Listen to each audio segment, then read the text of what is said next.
ಕರ್ಮಗಳು ಎಷ್ಟಿದೆ ಗೊತ್ತಾ? ಕರ್ಮಗಳು ಭೇದಗಳು. ಕರ್ಮ ಭೇದಗಳು ಬೇರೆ, ಕರ್ಮಗಳು ಬೇರೆ. ಮುಖ್ಯ ಕರ್ಮ ಎರಡು, 8 ಕರ್ಮ. 8 ಕರ್ಮಗಳು. 8 ಕರ್ಮ. ಹೆಂಗೆ ಅಂದರೆ ಕರ್ಮಗಳನ್ನು ಕಟ್ಕೊಂಡ ಮೇಲೆ ಅದನ್ನು ಅನುಭವಿಸಲೇಬೇಕಲ್ಲ. ಅದು ಏನು ಮಾಡೋಕ್ಕೆ ಬರೋದು, ಬಿಡೋಕ್ಕಾಗಲ್ಲ. ಹಾಗಾಗಿ 8 ಕರ್ಮಗಳು ಯಾವ್ಯಾವು? ಜ್ಞಾನವರ್ಣೀಯ, ದರ್ಶನವರ್ಣೀಯ, ಮೋಹಿನೀಯ, ಅಂತರಾಯ. ಇವು ಉತ್ತಮ ಕರ್ಮಗಳು, ಇವು ಕೆಟ್ಟ ಕರ್ಮಗಳು. ಇವು 4 ಉತ್ತಮ ಕರ್ಮಗಳು ಇದೆ ಅವ್ರಿಗೆ ಸ್ವಲ್ಪ. ಗೋತ್ರ ಕರ್ಮ, ಆಯು ಕರ್ಮ, ನಾಮಕರ್ಮ, ವೇದನೀಯ ಕರ್ಮ. ಇವು ಈ ಕರ್ಮಗಳ ಕೆಲಸ ಏನು? ಇವು ಎಷ್ಟೆಷ್ಟಿದೆ ಒಂದೊಂದ್ರಾಗೆ? ಒಂದೊಂದ್ರಾಗ 4 ಕ್ರೋಧ, ಮಾನ, ಮಾಯ, ಲೋಭ. ಕ್ರೋಧ, ಮಾನ, ಮಾಯ, ಲೋಭ. 8 8 4 ಹಾಂ, ಅದೇ ಮೋಹಿನಿ ಕರ್ಮನ ಅದೇ ಹೇಳೋಣಲ್ಲ. 8 ಕರ್ಮಗಳಲ್ಲಿ ಮೋಹಿನಿ ಕರ್ಮ ಬಂತಾರೆ. ಅದು ಮೋಹಿನಿ ಕರ್ಮ ಫಸ್ಟೇ ಹಾಂ. ನಾಮಕರ್ಮದ್ದು ಜಾಸ್ತಿ ಇದಾವೆ. ನಾಮಕರ್ಮ 93 ಅವು ಏನು ಮಾಡ್ತವೆ? ಯಾವ ನಾಮಕ್ಕೆ ತಗೊಂಡು ಹೋಗ್ಬೇಕೋ ಅದಕ್ಕೆ ತಗೊಂಡು ಹೋಗ್ಬಿಡ್ತವೆ. ಹೋಗಿ ಎಲ್ಲಿ ನಿಮಗೆ ಯಾವ ಜನ್ಮಕ್ಕೆ ಹೋಗ್ಬೇಕು ಆ ನಾಮಕರ್ಮ ತಗೊಂಡು ಹೋಗ್ಬೇಕು. ಈ ಕರ್ಮಗಳೇನು ಮಾಡ್ತೈತಿ? ಅವಕ್ಕೆಲ್ಲ ದಾರಿ ತೋರಿಸ್ತದೆ. ಇಂಥದ್ದು ಕರ್ಮಗಳು ಅಂತ. ಅದರಲ್ಲಿ ಅನಂತಾನುಬಂಧಿ ಕರ್ಮ ಐತಲ್ಲ, ಭಾಳ ಕೆಟ್ಟದ್ದು. ಅನಂತಾನುಬಂಧಿ, ಅಪ್ರತ್ಯಾಖ್ಯಾನ, ಪ್ರತ್ಯಾಖ್ಯಾನ, ಸಂಜ್ವಲನ, ಈ ಕರ್ಮಗಳು ಭಾಳ ಕೆಟ್ಟವು. ಆ ಸಂಜ್ವಲನ ಕರ್ಮ, ಈ ಅನಂತಾನುಬಂಧಿ, ಅವ್ರು ಎಲ್ಲರಿಂದ ಅನಂತಾನುಬಂಧಿ ಕರ್ಮ ಎಷ್ಟು ಕೆಟ್ಟದಿತ್ತು ಅಂದರೆ, ಅದು ಒಂದು ಸಲ ನಮಗೆ ಕ್ರೋಧ, ಮಾನ, ಮಾಯ, ಲೋಭ ಈ 4 ಅನಂತಾನುಬಂಧಿಯು ನಮಗೆ ವಶ ಆಗ್ಬಿಡ್ತು ಅಂದರೆ 70 ಕೋಟಿ ಸಾಗರ ವರ್ಷ ತನಕ ನಮ್ಮ ಬೆನ್ನಾಗಿರ್ಬೇಕು. ಎಲ್ಲಿ ಹೋದರೂ ನಿಮಗೆ ಕೆಟ್ಟದ್ದೇ ಮಾಡುತ್ತೆ ಬಿಟ್ಟರೆ ಅದು ಒಳ್ಳೆಯದಂತೂ ಮಾಡಲ್ಲ. ಹಾಂ, ಅಂಥದ್ದನ್ನು ಸಹ ನಾವು ನಾಶ ಮಾಡೋಕ್ಕೆ ಶಕ್ತಿ ಯಾರಿಗೈತೆ? ಆತ್ಮನಿಗೆ. ಅದನ್ನು ಆ ಆತ್ಮ ಎಲ್ಲಿದ್ದಾನೆ? ನಮ್ಮೊಳಗಿದ್ದಾನೆ. ಆ ನಮ್ಮ ಆತ್ಮನನ್ನು ನಾವು ಅದನ್ನು ರೂಪಿತಗೊಳಿಸಿ ಅದನ್ನು ನೋಡ್ಬೇಕು ನಾವು. ಹಾಂ, ಅದು ಯಾವ ರೀತಿ ಇರುತ್ತೆ? ಅನಂತಾನುಬಂಧಿ ಕರ್ಮ ಭಾಳ ಕೆಟ್ಟದಿರುತ್ತೆ. ಹಾಂ, ಪ್ರತ್ಯಾಖ್ಯಾನ ಇದು ಕಡಿಮೆ ಇರುತ್ತೆ. ಕಡಿಮೆ ಎಷ್ಟು? ಹಾಂ, ಅಪ್ರತ್ಯಾಖ್ಯಾನ ಎಷ್ಟು ಕಡಿಮೆ ಇರುತ್ತೆ ಅಂದರೆ, ಈಗ ಒಂದು ಕಂಬವನ್ನು ಕೆಸರಿನಲ್ಲಿ ಹೋಗಿದ್ರೆ ಹೆಂಗೆ ಎಷ್ಟು ಗಟ್ಟಿಯಾಗುತ್ತೆ ಅಷ್ಟೇ ಗಟ್ಟಿಯಾಗಿರುತ್ತೆ ಪ್ರತ್ಯಾಖ್ಯಾನ. ಅಪ್ರತ್ಯಾಖ್ಯಾನ ಹೆಂಗಿರುತ್ತೆ? ಅದು ಬಗ್ಸಕ್ಕೆ ಬರುತ್ತದು, ಅದು ಮುರಿಯಲ್ಲ, ಅದು ಹಿಂಗಿರುತ್ತೆ ಅಷ್ಟೇ. ಸಂಜೋಲನ ಕರ್ಮ ಅಂದರೆ ಭಾಳ ಕಡಿಮೆ ಇರುತ್ತೆ. ನೀರಿನಾಗೆ ಗೆರೆ ಎಳೆದ್ರೆ ಅದೇ ರೀತಿ ಇರುತ್ತೆ.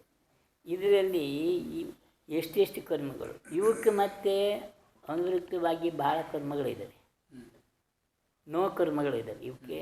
ಇವು 16 ಅದು 4 4 16. ಅದರಲ್ಲಿ ಮತ್ತೆ 9 ಯಾವುವು? ರತಿ, ಅರತಿ, ಶೋಕ, ಭಯ, ಜುಗುಪ್ಸ, ಸ್ತ್ರೀವೇದ, ಪುರುಷವೇದ, ನಪುಂಸಕವೇದ. ಹೀಗೆ ಇವು 9 ಕರ್ಮಗಳು ಇದ್ದಾವೆ. ಅವು ಎಲ್ಲವೂ ಜೊತೆಯಾಗಿಬಿಟ್ರೆ ಅಷ್ಟು ಆವಾಗ ಕರ್ಮಗಳನ್ನು ನಾವು ಗೆಲ್ಲೋದು ಕಷ್ಟ ಆಗುತ್ತೆ. ಅದಕ್ಕಾಗಿ ಏನು ಮಾಡಬೇಕು? ನಮ್ಮ ಆತ್ಮನನ್ನು ಫಸ್ಟ್ ಶುದ್ಧಿ ಮಾಡಬೇಕು. ನಾವು ಪ್ರಯತ್ನ ಪಡಬೇಕು. ಒಳ್ಳೆಯ ಮನಸ್ಸು, ಒಳ್ಳೆಯ ಗುಣ, ಒಳ್ಳೆಯ ರೀತಿ ನಡವಳಿಕೆ ಮಾಡೋದು, ಒಳ್ಳೆಯ ಶಾಸ್ತ್ರಗಳನ್ನು ಓದೋದು, ನಿತ್ಯ ಪೂಜೆ ಮಾಡೋದು, ನಿತ್ಯ ಭಗವಂತರ ಸೇವೆ ಮಾಡೋದು, ಇವೆಲ್ಲ ಮಾಡಿದಾಗ ಮಾತ್ರ ಅದನ್ನು ನಾವು ಬರೀ 48 ನಿಮಿಷದಲ್ಲೂ ಈ 70 ಕೋಟಿ ಸಾಗರ ಕರ್ಮವನ್ನು ನಾಶ ಮಾಡ್ಬೋದು. ಆದರೆ ನಮ್ಮಲ್ಲಿ ಅಷ್ಟು ಏಕಾಗ್ರತೆ ಬೇಕಲ್ಲ. ಏಕಾಗ್ರತೆ ಇಲ್ಲದಿದ್ರೆ ಏನು ಮಾಡೋಕ್ಕಾಗ್ತದೆ? ಅಷ್ಟು ಏಕಾಗ್ರತೆ ಇಲ್ಲದಿದ್ದರೆ ನಾವು ಅದನ್ನು ನಡೆಸೋದು ಕಷ್ಟ ಆಗುತ್ತೆ. ಹಾಗಾಗಿ ಅದಕ್ಕೆ ತಕ್ಕಿತವಾಗಿ ನಾವು ಏನು ಮಾಡಬೇಕು ಅನ್ನೋದು ನಮ್ಮ ಕಾರ್ಯಗಳನ್ನೆಲ್ಲ ನಾವೇ ಅದನ್ನು ತಿದ್ದುಪಡಿ ಮಾಡ್ಕೋಬೇಕು. ಮತ್ತೇನು ಮಾಡೋಕ್ಕಾಗಲ್ಲ, ಬೇರೆಯವರಿಂದ ಆಗಲ್ಲ. ಹೀಗಾಗಿ ನೋಡಿ. ಅದಕ್ಕಾಗಿ ನಿತ್ಯ ದೇವ ದರ್ಶನ, ಪೂಜೆ ಮತ್ತು ವಿಧಾನಗಳು ಇದೆಲ್ಲ ಮಾಡ್ತಾ ಇರಬೇಕು. ಆಗಾಗ ಇವತ್ತು ನಿಮ್ಮ ಮನೇಲಿ ಮಾಡಿದ್ರು, ನಾಳೆ ಅವ್ರ ಮನೆ, ಹೀಗೆ ಒಂದು 4 ದಿನಕ್ಕೆ ಬಿಟ್ಟು 2 ದಿನ ಬಿಟ್ಟು ವಿಧಾನಗಳನ್ನು ಆಗಾಗ ಮಾಡ್ತಾ ಇರಬೇಕು. ಯಾಕಾಗಿ ಅಂದರೆ ವಿಧಾನದಿಂದ ನಾಶ ಆಗ್ತದೆ ಕೆಲವಷ್ಟು ದೋಷಗಳು ಆ ಜಾಗದಲ್ಲಿ. ಅದು ನನಗೆ ಅನುಭವ ಆದಂಗೆ, ನಾವು ಮಂದಿರ ಕಟ್ಬೇಕಾದ್ರೆ ಏನು ಮಾಡಿದ್ರೆ ಅದೇ ಜಾಗದಲ್ಲೇ ಮೇಲೊಂದು ಹಾಕ್ಕೊಂಡು ಮುಚ್ಕೊಂಡು ಶಾಂತಿ ವಿಧಾನ ಮಾಡಿ ಒಂದು ನಿಯಮ ತಗೊಂಡೆ. ನಾನು ಈ ಮಂದಿರ ಆಗೋ ತನಕ ಅಷ್ಟಮಿ ಚತುರ್ದಶಿ ಉಪವಾಸ ಮಾಡ್ತೀನಿ ಅಂತ. ಎಷ್ಟು ದಿವಸ ಆಗ್ತದೋ 1 ವರ್ಷ ತೆಗೆದ್ಬೇಕು. ಈ ತಗೊಂಡ ನಿಯಮದಿಂದ 1 ವರ್ಷಕ್ಕೆ ಕರೆಕ್ಟ್ ಅದೇ ಚತುರ್ದಶಿ ತಿಥಿಗೆ ಬಂತದು. ಭಗವಂತರ ಸ್ಥಾಪನೆ ಆವತ್ತೇ ಬಂತು, ಆವತ್ತು ಆಹಾರ ಮಾಡಬೇಕು. ಗೊತ್ತಾ? ಇದು 1 ವರ್ಷಕ್ಕೆ ಎಷ್ಟು ಆಯ್ತು? 12 4 48 ಆಯ್ತು ಉಪವಾಸಗಳು. ಬಾಕಿ ಉಪವಾಸಗಳು ಬೇರೆ, ಕೇಸರೋಚನೆಗೆ ಬೇರೆ, ಈ ನಮ್ಮ ನಿಷ್ಠಾಪನ ಇದಕ್ಕೆ ಮತ್ತು ಚಾತುರ್ಮಾಸಕ್ಕೆ ಅವೆಲ್ಲ ಬೇರೆ ಬೇರೆ, ನಿಷ್ಠಾಪನ ಸ್ಥಾಪನೆಗೆ ಅವಕ್ಕೆಲ್ಲ ಬೇರೆ ಬೇರೆ ಉಪವಾಸಗಳು ಇರ್ತವೆ. ಆದರೆ ಅದ್ರ ಮೇಲೆ ಅವ್ರಿಗೆ ಅದು ಇದಕ್ಕೆ ಸೇರ್ಸೋಕ್ಕೆ ಬರೋಲ್ಲ. ನಾವು ಚೌಸಟ್ಟಿದ್ದು ಉಪವಾಸ ಮಾಡ್ಬೇಕಾದ್ರೆ ಹಂಗೆ ಆಯ್ತು. ನಮಗೆ ಅದು ಅಂದಾಜು ಆಗಲೇ ಇಲ್ಲ. ಫಸ್ಟು ಆಚರಿಸಿ ವಿದ್ಯಾಸಾಗರ ಹತ್ರ ತಗೊಂಡು ಬಂದೆ. ಅವ್ರು ಏನು ಮಾಡಿದ್ರು, ನಾನೇನು ಮಾಡಿದೆ, ಚಾತುರ್ಮಾಸದಲ್ಲಿ ಮಾಡಿಬಿಡೋದು ಉಪವಾಸ. ಬಾಕಿ ಟೈಮ್ ಆಗಲ್ಲ ಇದು ಒಂದೇ ಸುಮ್ಮನೆ ಹಾಕ್ಯಂಡೆ. ಆವಾಗ ಚಾತುರ್ಮಾಸ ಶುರು ಮಾಡಿದ್ಮೇಲೆ ಅಷ್ಟಮಿ ಚತುರ್ದಶಿ ಉಪವಾಸ ಮಾಡಿದೆ. ಎಷ್ಟು 3 ತಿಂಗಳಿಗೆ ನಾ 12 ಅದು 64 ಉಪವಾಸ ಎಲ್ಲಿ ಹೋಗಿ ಏನು ಮಾಡ್ತೀವಿ ಆವಾಗ ಆಲೋಚನೆ ಆಯ್ತು, ನಾವು ಕತ್ಬಿಟ್ಟೆ, ಮಿಸ್ ಮಾಡ್ಕೊಂಡೆ. ಜಾಸ್ತಿ ಚಾತುರ್ಮಾಸಗಳು ಮಾಡ್ಬೇಕಿತ್ತು, ವಿಹಾರದಲ್ಲಿ ಆಗಲ್ಲ ಹೀಗೆ ಅಂತ. ಆವಾಗ ಅಲ್ಲಿಂದ ವಿಹಾರ ಮಾಡಿದವು. ಇದಕ್ಕೆ ಅಲ್ಲಿ ಒಂದು ರಾಣಪುರ ಅಂತ ಬಂತು, ಅಲ್ಲಿ ಹೋಗಿದ್ದೆವು. ಅಲ್ಲಿ 2 ತಿಂಗಳು ಇದ್ದೆವು ಪಾಯಸಾದ್ರು ನಾವು. ಆವಾಗ ಏನು ಮಾಡಿದೆ, 3 ದಿವಸಕ್ಕೊಂದು ಉಪವಾಸ. ಎಷ್ಟಾಯ್ತು? 2 ತಿಂಗಳಿಗೆ ಎಷ್ಟಾದವು?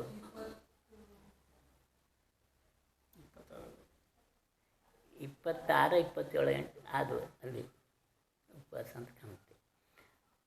ಆವಾಗ ಮಾರನೇ ವರ್ಷದಲ್ಲಿ ಅದನ್ನು ನಾವು ಪೂರ್ತಿ ವಿಲೇಸ್ ಮಾಡಿ ಖಾಲಿ ಮಾಡಿಬಿಟ್ಟೆ. ಅಲ್ಲಿಂದ ಬಿಟ್ಟು ಬಂದ್ಮೇಲೂ ಕಡೆಗೆ 3 ದಿವಸ 4 ದಿವಸ 3 ದಿವಸ 4 ದಿವಸಕ್ಕೆ ಉಪವಾಸ ಮಾಡ್ಕೊಂಡು ಬಂದೆ. ಆವಾಗ ಏನಾಯ್ತು, ಚೌಸಟ್ಟಿದ್ದು ಉಪವಾಸ ಪೂರೈಸ್ತು. ಆ ಪೂರೈಸಿದ ಮೇಲೆ ಮತ್ತು 7 ಉಪವಾಸ ಹೆಚ್ಚಿಗೆ ಮಾಡಿದೆ. ಯಾಕೆಂದರೆ ಎಲ್ಲ ತಪ್ಪಿದ್ರೆ ಮಾತ್ರ ಮಿಸ್ ಆದರೆ ಆಗಲಿ ಅಂಥೇಳಿ ಮಾಡಿ ಅಂತ ಅದನ್ನು ನಿವಾರಣೆ ಮಾಡ್ಕೊಂಡೆ. ಹಾಗಾಗಿ ನಮ್ಮ ಆತ್ಮನನ್ನು ಶುದ್ಧಿ ಮಾಡ್ಕೊಂಡ್ರೆ ನಮಗೆ ನಮ್ಮ ಈ ಕರ್ಮಗಳನ್ನು ಗೆಲ್ಲಕ್ಕಾಗಲ್ಲ. ನೀವೇನಾದರೂ ಪ್ರಯತ್ನ ಮಾಡಿ. ಬರೀ ಉಪವಾಸಗಳು ಒಂದೇ ಅಲ್ಲ, ಭಗವಂತ ಧ್ಯಾನ ಮಾಡೋದು, ಆವಾಗ ಅದು ಆ ಜಪಗಳನ್ನು ಮಾಡ್ಬೇಕಾದ್ರಾಗೆ ಉಪವಾಸವು ಯಾವುದು ಚೌಸಟ್ಟಿ ಮಂತ್ರಗಳಿದ್ದಾವೆ. ಅವು 64. ಒಂದೊಂದು ಉಪವಾಸಕ್ಕೆ ಒಂದೊಂದು ಮಂತ್ರಗಳನ್ನು 108 ಸಲ ಜಪ ಮಾಡೋದು. ನಾವೇನಾದ್ರು ಪೂಜೆ ಮಾಡಲ್ಲ, ಆರಾಧನೆ ಮಾಡೋದು. ಆವಾಗ ಕೊನೆಗೆ ಮಾತ್ರ ಅದನ್ನು ಆರಾಧನೆನೂ ಮಾಡಿರಿ. ಹುಡುಗರ ಹತ್ರ ಹೇಳಿ ಚೌಸಟ್ಟಿದ್ದೀವಿ ಆರಾಧನೆ ಮಾಡಿ ನಾವು. ಹಾಗಾಗಿ ಇದು ಹಂಗೆ ಪ್ರತಿಯೊಂದು ನಮ್ಮ ಕರ್ಮಗಳನ್ನು ಗೆಲ್ಲಬೇಕಾಗಿದ್ದರೆ ನಾವೇ ಪ್ರಯತ್ನ ಮಾಡಬೇಕು. ಮತ್ತು ನೀ ಮಾಡೋ ಇವ್ರ ಮನೆ ಕರ್ಮ ನಾಶ ಆಗುತ್ತೆ ನೋಡ್ತೀನಿ, ಆಗಲ್ಲ. ಅದಕ್ಕಾಗಿ ಹೇಳೋದು. ಹೀಗಾಗಿ ಏನಾದರೂ ಮಾಡಿ ಈ ಕರ್ಮಗಳನ್ನು ಗೆಲ್ಲಬೇಕು. ಕರ್ಮ ಗೆಲ್ದೇ ಮತ್ತೆ ನಿಮಗೆ ಯಾವುದೂ ಸಿಕ್ಕಲ್ಲ, ಮೋಕ್ಷನೂ ಸಿಕ್ಕಲ್ಲ. 4 ಕರ್ಮ ಇದ್ದಾವಲ್ಲ ಫಸ್ಟಿನವು: ಜ್ಞಾನಾವರಣ್ಯ, ದರ್ಶನಾವರಣ್ಯ, ಮೋಹಿನಿಯ, ಅಂತರಾಯ. ಇವು 4 ಕರ್ಮಗಳನ್ನು ಗೆದ್ದ ತಕ್ಷಣವೇ ತೀರ್ಥಂಕರರಿಗೆ ಕೇವಲ ಜ್ಞಾನ ಬರುತ್ತೆ. ಎಲ್ಲರಿಗೂ ಆದತ್ತೆ. ಅಂದರೆ ತೀರ್ಥಂಕರು ಒಂದೇ ಅಲ್ಲ, ಮುನಿಗಳಿಗೂ ಆದತ್ತೆ. ಅದನ್ನು 4 ಗೆಲ್ಲಬೇಕು ಅವರು, ಇಲ್ಲ ಅಂದ್ರೆ ಆಗಲ್ಲ. ಆಮೇಲೆ ಉಳಿದ ಕರ್ಮಗಳನ್ನು ಗೆದ್ದ ಮೇಲೆ ಮೋಕ್ಷಕ್ಕೆ ಅವ್ರು ಸಿದ್ಧ ಪರಮೇಷ್ಠಿ ಆಗೋದು. ಅಲ್ಲಿವರೆಗೂ ಆಗಲ್ಲ. ಕೇವಲ ಜ್ಞಾನ ಆದ ಕೂಡಲೇ ಆಗಲ್ಲ. ಈಗ ಇಷ್ಟೇ ತಿಳ್ಕೊಳ್ಳಿ ನೀವು. ಮಹಾವೀರ ತೀರ್ಥಂಕರು 10 ಭಾವಕ್ಕೆ ಯಾಕೆ ಅವರು ಮೋಕ್ಷಕ್ಕೆ ಹೋದರು ಗೊತ್ತಾ? ಹಿಂದೆ ಮಾಡೋ ಕರ್ಮ ಇತ್ತು.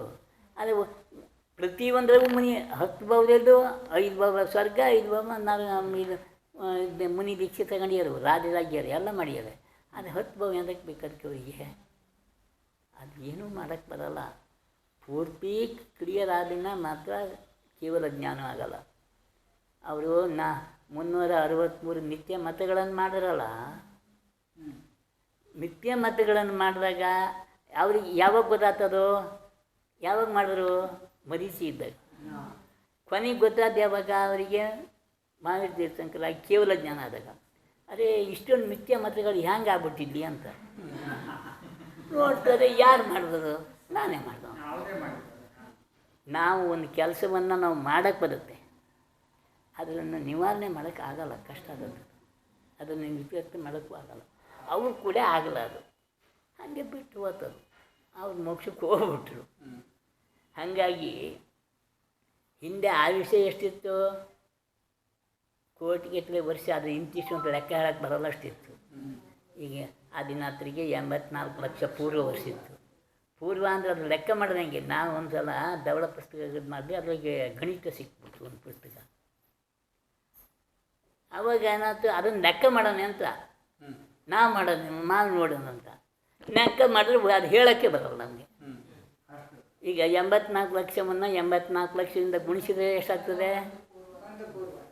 ಅದು ಒಂದು ಪೂರ್ವ ಆಗ್ತದೆ. ಅದು ಅಂಕಿ ಎಷ್ಟು ಬರ್ತವೆ? 14 ಅಂಕಿ ಬರ್ತವೆ. ಅದನ್ನು ಹ್ಯಾಂಗೆ ಹೇಳೋದು ನಾವು? ಎಷ್ಟು ಅಂತ ಹೇಳೋದು ಆಗಲ್ಲ ನಮ್ಮ ಕೂಡ.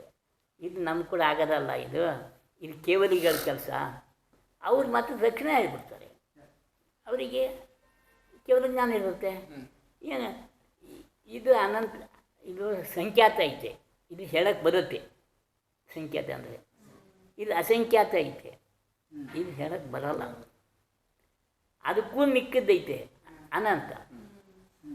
ಅದನ್ನು ಲೆಕ್ಕ ಮಾಡೋಕ್ಕೆ ಆಗಲ್ಲ. ಆ ಥರದ್ದಿರುತ್ತೆ. ಅದು ಅವ್ರಿಗೆ ಮಾತ್ರ ಗೊತ್ತಾಗುತ್ತೆ, ನಮಗೆ ಗೊತ್ತಾಗಲ್ಲ. ಅದು ಅವರಿಗೆ ಕೇವಲ ಜ್ಞಾನ ಇರುತ್ತೆ. ಎಲ್ಲ ಅವರಿಗೆ ಒಂದು ತಿಳಿಸುತ್ತೆ.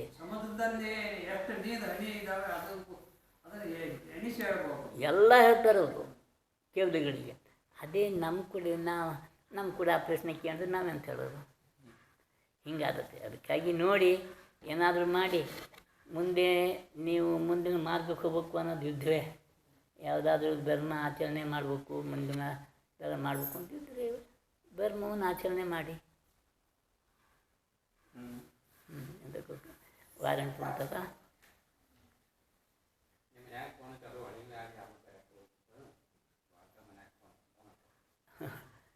ಹಾಗಾಗಿ ನೋಡಿ, ಸ್ವಲ್ಪ ಪ್ರಯತ್ನ ಮಾಡಿ ಇದನ್ನು ಕರ್ಮ ಗೆಲ್ಲಕ್ಕೆ ಪ್ರಯತ್ನ ಮಾಡ್ಬೇಕು ನೀವು. ಮತ್ತು ಬಾಕಿಯದು ಏನೂ ಮಾಡೋಕ್ಕೆ ಬರೋಲ್ಲ.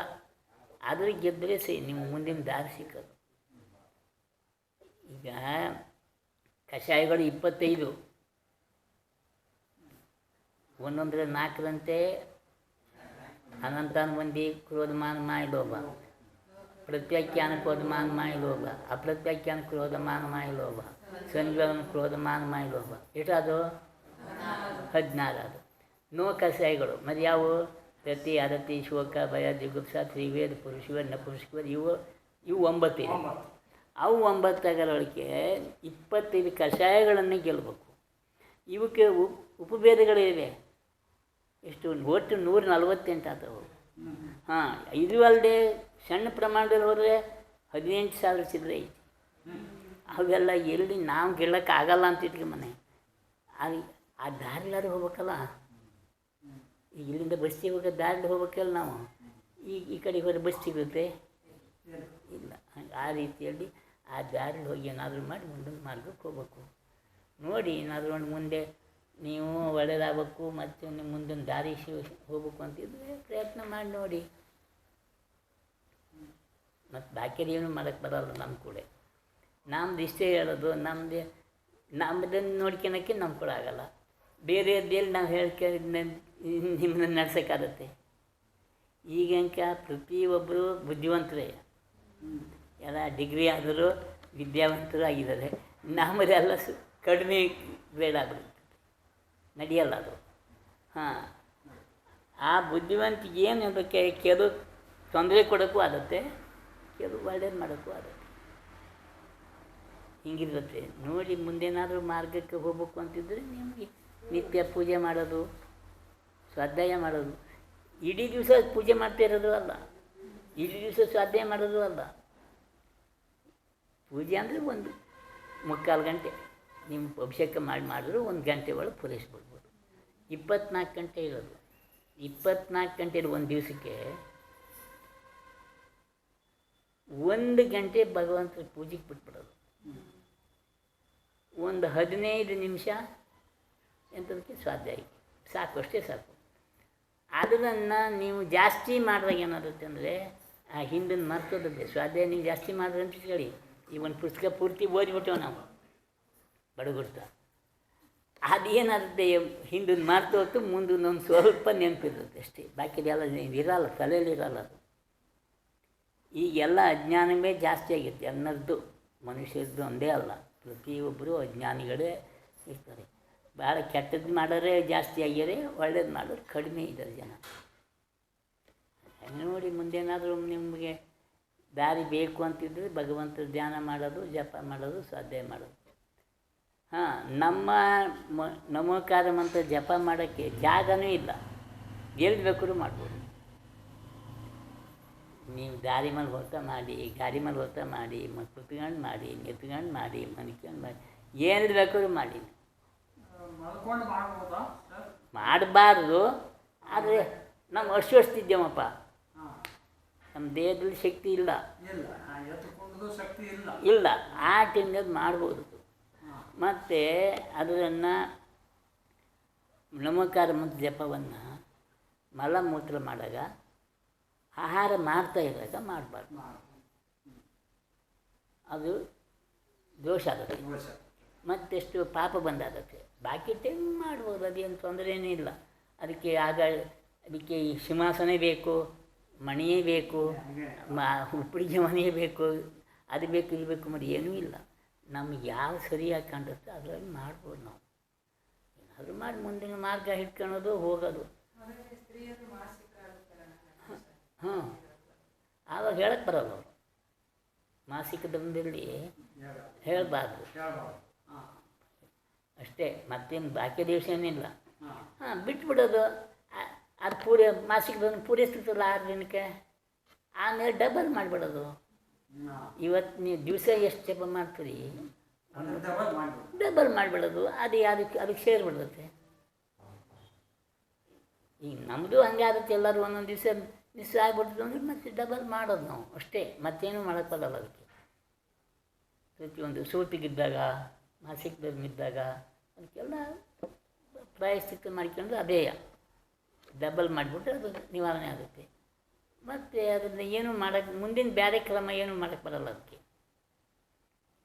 ಹಾಗಾಗಿ